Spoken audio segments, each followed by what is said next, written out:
بسم الله الرحمن الرحيم والضحى والليل إذا سجى ما ودعك ربك وما قلى وللآخرة خير لك من الأولى ولسوف يعطيك ربك فترضى ألم يجدك يتيما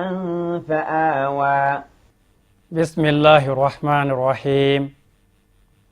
اللهم صل وسلم وزد وبارك على سيدنا محمد وآله الطاهرين المعصومين ومن والاهم بإحسان إلى يوم لا ينفع مال ولا بنون إلا من أتى الله بقلب سليم. مشاهدينا الكرام السلام عليكم ورحمة الله تعالى وبركاته. بعدين تفسير في الله جباو kishi ala tay hinay ala tay barkay ala tay rabbi ala ko dinen aw kelngilena bela jelema ambi awfu ka wali mando ka barkada amunu sigilendo aka jabarani koroni watina ni aw kalkando ko ne emission ati fo aw ko fiu malikono malikokan munu ye an wele ka ukani so jaw yirana ni emission kunkan ani munu sona ka wuli era kata unya danka ni emission kunkan amba bela jelenfu ka fo ala ke hereke ne na ubela jele awati asira sura mimbe ambolo bi na mina baroke ni oye afuma ko suratu taqasur de bambolo bi ma adabatul qur'ana dumuni gemina tabali konnana ale de be ambolo bi abi be qur'ana sura keme ani flanama suratu taqasur angeje anga kala nyogon fe o kuma na fe ne o bana koro min bi ala anna soro ka wodi nyogoma inshallah. Bismillahir rahmanir rahim. Alhaakumut taqasur hatta zurtumul maqabira kalla sawfa ta'lamuna thumma kalla sawfa ta'lamuna kalla law ta'lamuna ilmal yaqin لترون الجحيم ثم لترونها عين اليقين ثم لتسألن يومئذ عن النعيم. بدو ني سورة انتكا لجي أبيب آية شكيمة كادامنا نابيب آية شكيمة كيلة فلا سابا ناني جورو ورا ولون لا شكي آية دي كما سجدا وشكيمي سورة انكونو kelma min be akono obi ben kelma mugama 20 kalma kelma mugane be akono mo muga harfu min be akono no yesiginde alphabet obi be siginde keme ani mugama 120 harfan siginde keme ani muga suran yere takasuru atogo dalendo la takasuru korade ko chaya nyini chama caya nyini suratu taqasur caya nyini suran ala ko cogo di alhaakumut taqasur caya nyini ye aw shogoleya caya nyini ye aw nyina ala ko hatta zurtumul maqabira fo aw nana aw nya wagalen soro kaburu kono o ye akoro fo cogo doy nga munu ya ira ka fo ko sababu nuzulu mimbe aya ina ko de kabila bafla tume maga ko kabila bafla in wasura nyogona we wasu nyogona ka anga nan folo ka chautai anga mishi ka chautai anga na ko foro ka chautai ande unga chautai utora wasu la nyogona ko fuka wasu nana se ko anga mogoba ka chautai hali kaburu dona anga mogoba shumbe ko au ka mogoba shuti ka waso sera e mana mina willa kana kaburu dona bu boloshi ni yaunga karsa shuye au tabemi au ni yauntai waso nyogana bonyana ubolo foka tase kaburu doma ko qur'ana aya in kamgo de ma ko alhaakumut takasur chaya nyini e au nyina ala ko hatta zurtumul maqabira fauna na bo kaburu do erala kabi jatelikay kanga shuka chautai anga mogobaka chautai ko chaya nyini ya da made nyina ala ko de kella ko nga atite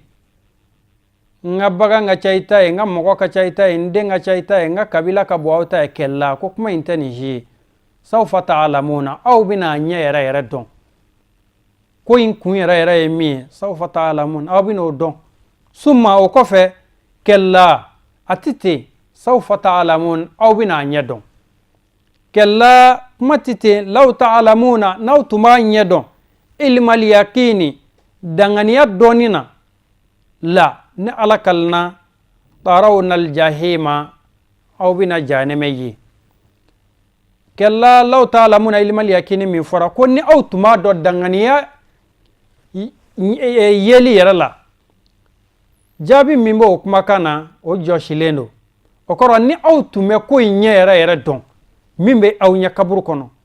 min bɛ aw ɲɛ lahara jahanɛmɛ ko bɛ cogo min n'aw tun bɛ o ɲɛ yɛrɛ dɔn aw filɛ nin ye cogoya min na aw tɛ kɛ ten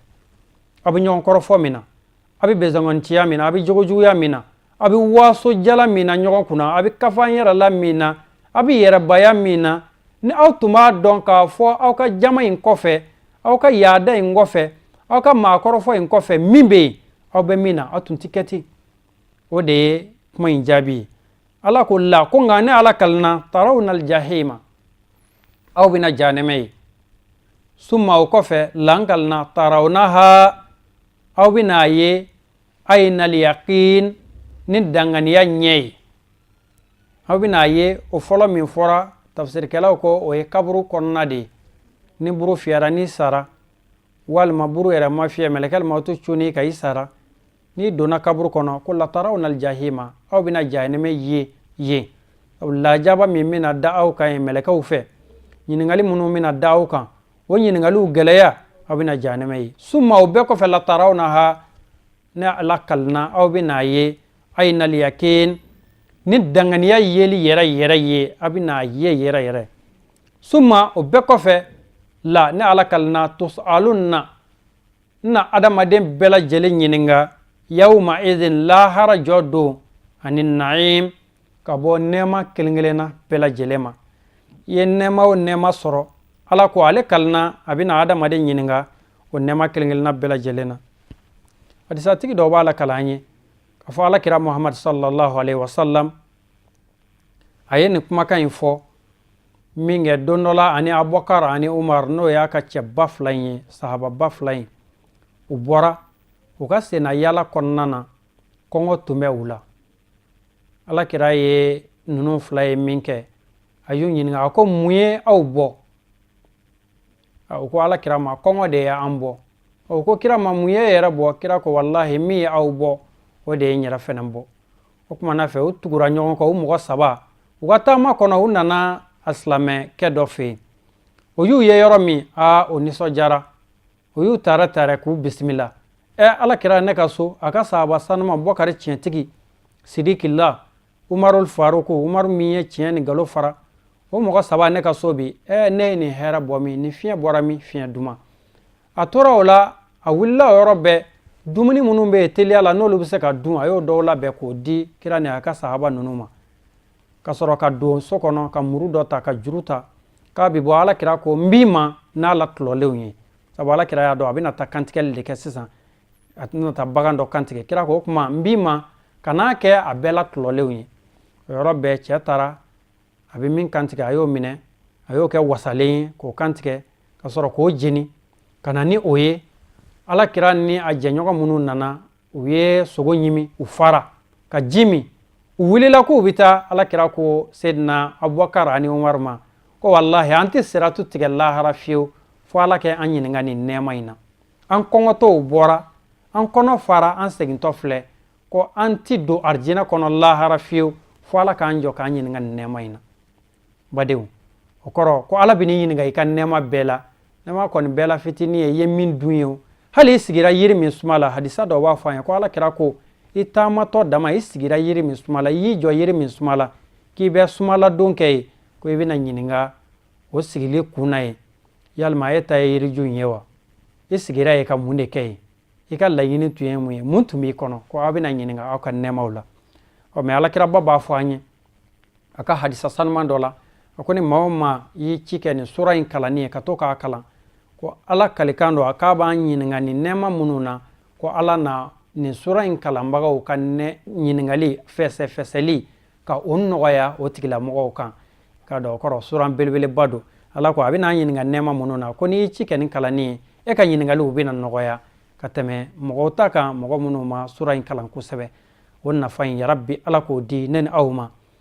ka aw bɛɛ lajɛlen fo aw minnu sɔgɔlen don tv sirifila la nin waati in na kɛrɛnkɛrɛnnenya la ma dabatul qur'an k'a fɔ ala kɛ hɛrɛ kɛ an n'aw bɛɛ lajɛlen ye aw k'an bɛ sigida wɛrɛ wa shukran lakum fi amanillah.